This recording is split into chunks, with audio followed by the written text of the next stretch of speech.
پاکستان اور بھارت سمیت دنیا کے کئی ممالک میں ٹڈی دل کے غول فصلوں کو تباہ کر رہے ہیں اور زرعی سپرے بھی ان پر ناکام ثابت ہو رہے ہیں۔ پہلی بات تو یہ ہے کہ بہت سے لوگ ٹڈی دل کہہ کر پکارتے ہیں، جو غلط ہے۔ دراصل لفظ ٹڈی دل نہیں بلکہ ٹڈی دل ہے۔ دل کا مطلب لشکر ہوتا ہے، یعنی ٹڈیوں کا لشکر۔ ایک ٹڈی جس کا اوسط وزن شاید ایک کاغذ کے برابر ہو، لیکن لشکر کی شکل میں موجود ٹڈیاں ہر چیز کا صفایا کرنے اور زراعت کے شعبے میں تباہی کی صلاحیت رکھتی ہیں۔ ٹڈی کا تعلق گھاس کھانے والی اسپیشی سے ہے اور اس کی پچھلی ٹانگیں نسبتاً بڑی ہوتی ہیں جو اونچائی تک وار کرنے میں اس کو مدد دیتی ہیں۔ جرنل آف ایکسپیریمنٹل بیولوجی میں چھپنے والے ایک آرٹیکل کے مطابق صحرائی ٹڈی کا ایک لشکر ایک دن میں 423 ملین پاؤنڈز پودے کھا سکتا ہے۔ کسانوں کا خیال ہے کہ جب وہ آپ کے باغ یا کھیت میں پہنچ جائیں تو وہ مکمل طور پر تباہ کر کے ہی اٹھتی ہیں۔ کئی لوگ یہ بھی کہتے ہیں کہ ٹڈی دل کرونا وائرس سے زیادہ تباہ کن ہے۔ عرب ممالک میں صدیوں سے ٹڈیوں کو کھایا جا رہا ہے اور اسی اڑتے کیڑے کا ذکر احادیث میں بھی موجود ہے اور آسمانی کتابوں میں بھی اس کے بارے میں ذکر ہے، اور ٹڈی دل کو بھی اللہ تعالیٰ کا معجزہ بیان فرمایا گیا۔ تازہ اطلاعات ہیں کہ ٹڈی دل کا ایک تازہ دم گروہ افریقہ سے پاکستان کی طرف گامزن ہے اور جولائی کے آغاز میں یہاں پہنچنے کا امکان ہے۔ اس گروہ کے ہجوم کے بارے میں ابتدائی طور پر معلوم نہیں ہو سکا، لیکن اس گروہ کے یہاں پر پہلے سے موجود ٹڈی دل کے ساتھ ملنے کے بعد مزید فصلوں اور درختوں وغیرہ تک کی تباہی کا اندیشہ ہے۔ فوڈ اینڈ ایگریکلچر آرگنائزیشن پہلے ہی خبردار کرتے ہوئے فوڈ کرائسس پیدا ہونے کا خدشہ ظاہر کر چکی ہے۔ اس وقت تک پورے پاکستان میں جھنگ کے علاوہ کسی ضلع میں ٹڈی دل کے مکمل خاتمے کی اطلاعات موجود نہیں۔ ایسے میں سوشل میڈیا پر قرآن مجید کی ایک آیت بہت وائرل ہو رہی ہے جن میں ٹڈی دل کا ذکر کیا گیا ہے۔ سورہ اعراف کی آیت 133 ہے جس میں اللہ رب العزت فرماتے ہیں کہ پھر ہم نے ان پر چھوڑ دیے طوفان اور ٹڈی اور جوئیں اور مینڈک اور خون، یہ سب کھلے کھلے معجزے بھیجے، پھر بھی انہوں نے تکبر ہی کیا اور وہ لوگ گناہگار تھے۔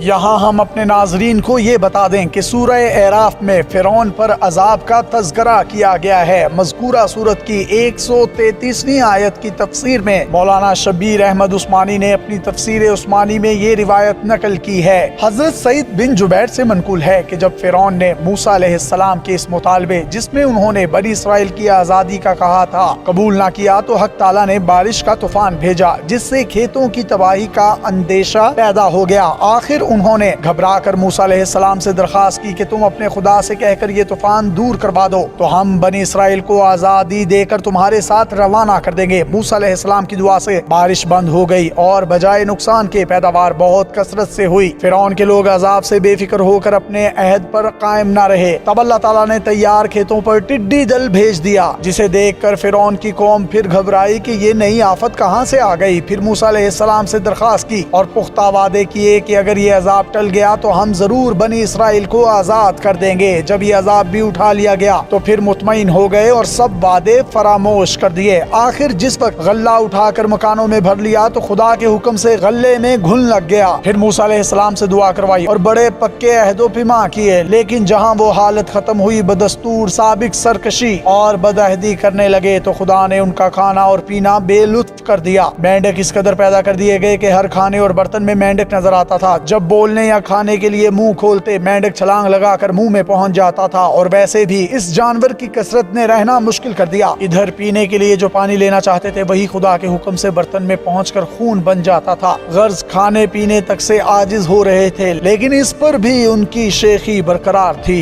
بائبل میں بھی ٹڈی دل کے متعلق ایسی ہی آیات موجود ہیں اور وہ بھی سوشل میڈیا پر پوسٹ کی جا رہی ہیں۔ ایسی ہی بائبل کی ایک آیت میں فرمایا گیا ہے کہ جب کبھی میں بارش روک لیتا ہوں اور ٹڈی دل کو بھیجتا ہوں جو فصلیں کھا جاتی ہے اور لوگوں پر وبائیں مسلط کرتا ہوں، کہ آیا وہ مجھ سے دعا مانگتے ہیں اور اپنے گناہوں پر پچھتاتے ہیں، بدی سے منہ موڑ لیتے ہیں، پھر میں جنگ میں ان کی آواز سنتا ہوں، ان کے گناہ معاف کر دیتا ہوں اور ان کی زمینوں کو دوبارہ زرخیز بنا دیتا ہوں۔ گلف نیوز کے مطابق جب ٹڈیاں اکٹھی ہوتی ہیں تو ان کے جسم میں ایک ہارمون سیروٹونن ریلیز ہوتا ہے جس سے ان کے رویوں میں کئی تبدیلیاں آ جاتی ہیں، جیسے کہ انہیں بہت زیادہ